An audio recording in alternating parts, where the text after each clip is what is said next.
ہم اس چکر کو کس طرح ختم کریں گے؟ ٹائیگر نے پوچھا۔ ہم کا استعمال مت کرو، یہ چکر صرف میں ختم کروں گا۔ یہ مسئلہ تاش کی بازی کے ماہر حل نہیں کر سکتے۔ وہ کیسے؟ ہم اسکاٹو کا تختہ الٹ کر اس کی جگہ کسی اور کو بٹھا دیں گے۔ اس کے بعد ہم مشین حاصل کریں گے جو تم اپنے ساتھ فردوس واپس لے جاؤ گے۔ تم نے سارا منصوبہ تیار کر رکھا ہے؟ ٹائیگر نے حیرت سے اس کی طرف دیکھا۔ ہاں، لیکن خدا کے واسطے بیچ میں ٹانگ مت اڑانا، ورنہ فردوس میں ڈاکٹر بہرام یہ پوچھ کر میرا جینا حرام کر دے گا کہ تم دونوں کی موت کس طرح واقع ہوئی۔ تمہیں محکمہ سراغ رسانی والے کتنی رقم دیتے ہیں؟ ٹائیگر نے اچانک ہی پوچھ لیا، مگر روبی گڑبڑانے کے بجائے مسکرانے لگی۔ خاصی بھاری رقم دیتے ہیں، اور سب سے بڑی بات یہ ہے کہ ادائیگی بر وقت ہوتی ہے، اور یہی اصل مسئلہ بھی ہے کہ ادائیگی بر وقت ہو جائے۔ اوشان نے عقبی سیٹ پر سر ہلاتے ہوئے کہا، کیا ڈاکٹر بہرام تمہیں وقت پر ادائیگی نہیں کرتا؟ اوشان، میرا اس شخص سے بھلا کیا تعلق؟ اوشان نے بڑی حقارت سے ٹائیگر کو دیکھتے ہوئے کہا، اس کے لیے تو در حقیقت صرف شہزاد ہی کام کرتا ہے، اور میں تو صرف صدر مملکت کے احکام کا پابند ہوں۔ ویسے ہم دونوں کو ادائیگی بہرام ہی کرتا ہے، لیکن اگر میں ہمت سے کام نہ لوں تو وہ ساری تنخواہ خود ہضم کر جائے۔ اوشان کی تنخواہ ایک خصوصی آبدوز کے ذریعے ان کے گھر پہنچ جاتی ہے، لہٰذا تم ان کی باتوں پر یقین مت کرنا۔ ٹائیگر نے منہ بنا کر روبی سے کہا، ویسے اوشان کو کبھی کسی چیز سے محرومی کی شکایت نہیں ہوتی؟ اوشان نے دونوں کندھے اچکاتے ہوئے کہا، مجھے بہت سی محرومی کی شکایت ہے، اور اس کا ازالہ دنیا جہان کی دولت نہیں کر سکتی۔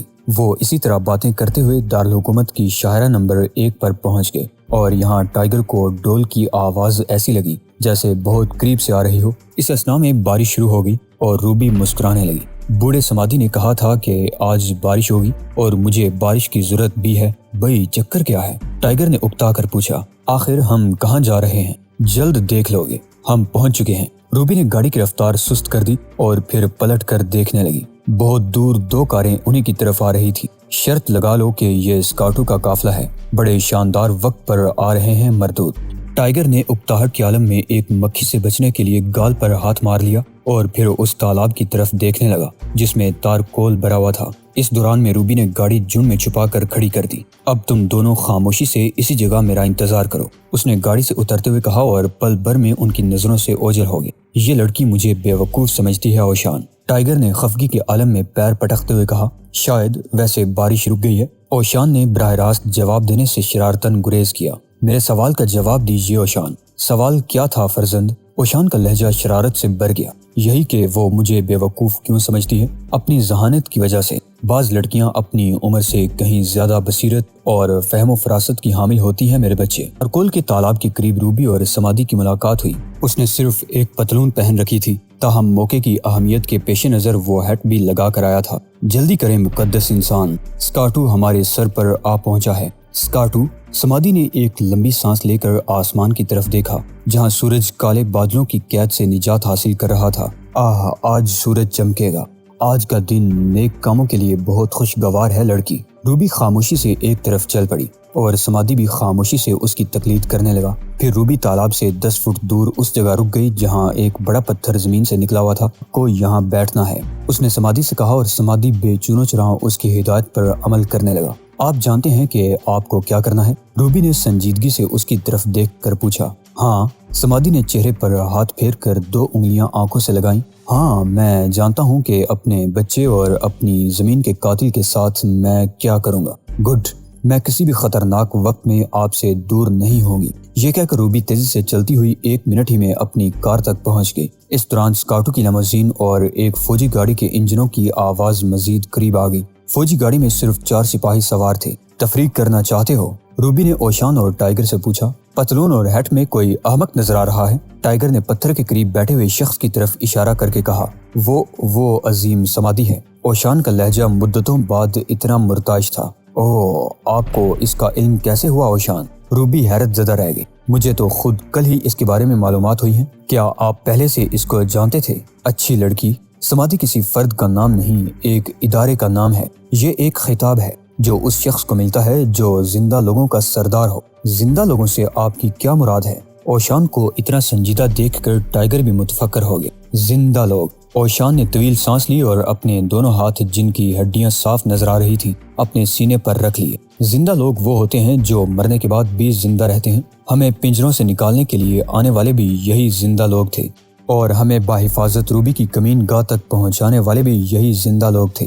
اف، روبی جرجری لے کر آئے گی۔ میں نے سمادھی سے صرف اتنا کہا تھا کہ مجھے چوک میں موجود 2 قیدیوں کو رہا کرانا ہے۔ اس پر اس نے تالی بجائی اور پھر کسی ایسی زبان میں چند جملے کہے جس سے میں واقف نہیں، اور پھر مجھے اس جھونپڑی میں جانے کا حکم دیا جہاں اوشان اپنے قدموں پر چل کر پہنچے اور تم دہقانی بچے کی طرح سوتے ہوئے۔ ہاں، بہت سے لوگ زندہ لوگوں کو بدروح یا شیطان سمجھتے ہیں، لیکن یہ دونوں باتیں غلط ہیں۔ وہ شیطان تو ہو ہی نہیں سکتے۔ رہا سوال بدروح ہونے کا، تو اس بارے میں بھی شک ہے کہ وہ واقعی روحیں ہیں یا ایسے لوگ ہیں جنہوں نے اپنی زندگی سمادھی کے لیے وقف کر دی ہے۔ زندہ لوگوں کے اچھے یا برے ہونے کا انحصار سمادھی پر ہوتا ہے۔ اگر سمادھی اچھا ہوگا تو لوگ بھی اچھے ہوں گے۔ یہ سمادھی بہت اچھا ہے اوشان، روبی نے مسکراتے ہوئے جواب دیا۔ دیکھیں نا، اسکاٹو سے نجات کے لیے ہماری مدد کر رہا ہے۔ اس نے اچانک منہ پر انگلی رکھ لی۔ خاموش رہو، وہ یہاں آگے ہیں۔ سیاہ صدارتی لیموزین تالاب سے چند فٹ دور ہی رک گئی۔ چاروں فوجی خوفزدہ انداز میں جیپ سے اتر کر کھڑے ہو گئے۔ ان کے بعد اسکاٹو کار سے نکلا۔ مشین اس نے خود نکالی۔ اس کا شوفر اور ایک محافظ جن کے پاس پستول تھے کار کی اگلی نشست سے اتر آئے۔ پھر جب اسکاٹو نے مشین کو ایک جگہ رکھ کر سیٹ کر دیا تو میجر گوگو بھی کار سے اتر آیا۔ اسکاٹو نے بائیں طرف دیکھا اور پھر اس کی نظریں تالاب کی طرف جم گئی۔ بوڑھا آدمی صرف 100 فٹ دور ایک پتھر پر بیٹھا ہوا نظر آیا، اور اسکاٹو کے توے جیسے کالے چہرے پر عجیب سی مسکراہٹ دوڑ گئی، اور اس نے اپنی مشین کھینچ کر اپنے سامنے رکھی۔ تالاب سے باپ اٹھ کر فضا میں تحلیل ہو رہی تھی، اور کڑی دھوپ نے چند منٹ قبل ہونے والی بارش کا پانی بھی باپ بنا ڈالا تھا۔ سمادھی، میں یہاں ہوں، اسکاٹو نے للکارنے والے انداز میں کہا۔ آؤ اور میرے جادو سے اپنے جادو کا مقابلہ کرو۔ تمہارا جادو ناقص اور نامکمل ہے اسکاٹو، اسے بوڑھے کی آواز سنائی دی۔ تم شیطانوں جیسی حرکتیں کر رہے ہو، لیکن تمہاری یہ حرکتیں جلد ہی ہمیشہ کے لیے ختم ہو جائیں گی۔ دیکھا جائے گا سمادھی، دیکھا جائے گا، اسکاٹو نے چیخ کر کہا، مگر اسی لمحے ڈول اتنی زور سے بجنے لگے کہ تالاب میں تارکول بھی تھر تھرانے لگا۔ خود اسکاٹو بھی ڈول کی دمک سے غصے میں آ گیا۔ اس نے مشین اپنے بازوں میں بھر لی، پائپ کا رخ سمادھی کی طرف کر دیا جو پتھر پر بے حس و حرکت بیٹھا ہوا تھا۔ یہی وہ لمحہ تھا جب اسکاٹو نے بڑی احتیاط سے مشین کا بٹن دبا دیا۔ خرخر اور شوشاں کی زوردار آوازوں کے ساتھ دھماکہ ہوا، اور پھر سبز رنگ کی شعاعی لکیر نکل کر پتھر کی طرف کسی سانپ کی طرح لپکی، اور اسکاٹو سر پیٹ کر رہ گیا۔ سمادھی محفوظ تھا۔ شعاعی لکیر اس سے 20-25 فٹ دور سے گزر کر ایک پہاڑ سے ٹکرا گئی تھی۔ آہا! اسکاٹو نے ایک بار پھر بٹن دبایا، لیکن اس مرتبہ بھی نشانہ خطا گیا۔ یہ کیا ہو رہا ہے اوشان؟ اس کا نشانہ خطا کیوں ہو رہا ہے؟ ٹائیگر نے پوچھا۔ صرف اس وجہ سے کہ اسے سمادھی نظر ہی نہیں آ رہا ہے۔ تارکول سے اٹھنے والی باپ ایک سراب بنا رہی ہے، اور وہ اسی سراب پر فائر کر رہا ہے۔ درست، روبی نے مسکراتے ہوئے اوشان کی تصدیق کی۔ سمادھی اس جگہ نہیں جہاں اسے نظر آ رہا ہے۔ گوگو نے ایک طویل سانس لیا، کیونکہ اسکاٹو ایک بار پھر فائر کرنے کے لیے اپنا نشانہ ٹھیک کر رہا تھا۔ اسکاٹو نے بھی طویل سانس لے کر ایک بار پھر بٹن دبایا۔ اس مرتبہ اسے یقین تھا کہ سمادھی اب مارا جائے گا، لیکن نتیجہ وہی رہا۔ اس مرتبہ سبز روشن لکیر کی چمک نہ صرف ہلکی رہی بلکہ اس کی مار کا فاصلہ بھی کم ہو گیا۔ اسکاٹو بیٹری کو چارج ہونے کا موقع ہی نہیں دے رہا ہے، ٹائیگر نے دھیرے سے کہا۔ نہیں! اپنی ناکامی پر اسکاٹو گلا پھاڑ کر چلایا۔ اس نے مشین دونوں ہاتھوں میں اٹھا کر سمادھی پر پھینک ماری، لیکن باری مشین صرف 10 فٹ دور تک ہوا میں چلتی رہی اور پھر ہلکی سی آواز کے ساتھ تارکول میں گر گئی۔ اب تمہارے پاس کوئی جادو باقی نہیں رہا، شیطان صفت اسکاٹو، سمادھی کی آواز ویرانے میں گونجنے لگی۔ پھر وہ اچانک ہی تالاب سے 10 فٹ دور ایک پتھر کے اوپر سے اٹھا۔ اسکاٹو اسی پتھر کے سراب پر فائر کرتا رہا تھا۔ سمادھی کے اٹھتے ہی 1 درجن سرب بھی نمودار ہوئے، اور پھر دیکھتے ہی دیکھتے 25 زندہ لوگ سمادھی کے دائیں بائیں کھڑے ہو گئے۔ ان کی آنکھیں شیشوں کی طرح چمک رہی تھی۔ فائر کرو، اسکاٹو نے گھبرا کر کہا، لیکن اس کے چاروں طرف محافظ ان کو دیکھتے ہی سر پر پیر رکھ کر بھاگنے لگے۔ اسکاٹو کے ہوش اڑ گئے۔ اقتدار میں رہنے کا آخری سہارا بھی وہ گنوا چکا تھا۔ اس نے ایک لمبی لکڑی اٹھائی اور دیوانہ وار اس مشین کو واپس کھینچنے کی کوشش کرنے لگا جو اس نے خود تالاب میں پھینکی تھی۔ یہی لمحہ فیصلے کا تھا۔ اسی ساتھ کا میجر گوگو کو برسوں سے انتظار تھا۔ اس نے سگریٹ کا طویل کش لے کر ٹوٹا ایک طرف اچھال دیا، ایک لمبی سانس لی اور کسی سانٹ کی طرح سر نیچے کر کے اسکاٹو کی طرف دوڑ پڑا۔ اس کے پھیلے ہوئے ہاتھ اسکاٹو کی کمر پر لگے جو مشین نکالنے کے لیے جھکا ہوا تھا، اور پھر اسکاٹو کسی پتھر کی طرح اچھل کر تالاب میں گر گیا۔ سیاہ تارکول نے اسے فوراً نہ صرف جکڑ لیا بلکہ بڑی حد تک اس کو نیچے بھی کھینچ لیا۔ اس نے تالاب سے نکلنے کی جدوجہد کرتے ہوئے مدد کے لیے چیخنا چلانا بھی شروع کر دیا۔ اوہ، یہ تو بڑی عجیب بات ہوئی، میرا خیال تھا کہ ہم ہی اس کو ماریں گے۔ روبی نے حیرت سے اسکارٹو کی طرف دیکھ کر کہا۔ یہ بات واقعی اس کے منصوبے میں شامل نہ تھی کہ میجر گوگو باقی کام سر انجام دے گا۔ میجر گوگو اس دوران اپنے ساتھیوں کی طرف پلٹا جو یہ منظر دیکھ کر واپس آ گئے تھے۔ جوانوں، گوگو نے چلا کر کہا، رائفلیں تان کر ان لوگوں کو بھون ڈالو، اگر زندہ رہنا چاہتے ہو تو گولی چلاؤ۔ فوجی ایک بار پھر ہچکچانے لگے۔ زندہ لوگ اب دو گروہوں میں بٹ کر فوجیوں کی طرف بڑھ رہے تھے۔ میجر گوگو بھی ان کی پیش قدمی دیکھ کر خوفزدہ ہو گیا۔ اس نے جیب میں ہاتھ ڈال کر نمک دانی نکالی، پھر وہ حصار بنانے کے لیے نمک چھڑکنے لگا۔ اس حصار میں آ جاؤ، اس نے اپنے فوجیوں کو حکم دیا۔ حصار میں زندہ لوگ ہمیں کوئی نقصان نہیں پہنچا سکیں گے اور اس کے بعد ہم اس ملک کو ان بدروہوں کے وجود سے پاک کر دیں گے۔ اس دوران اسکارٹو ایک بار پھر مشین کے گرد اپنا بازو ڈال چکا تھا، لیکن مدد کے لیے اس کی چیخو پکار اب بھی جاری تھی۔ گوگو، مجھے یہاں سے نکالو میرے دوست۔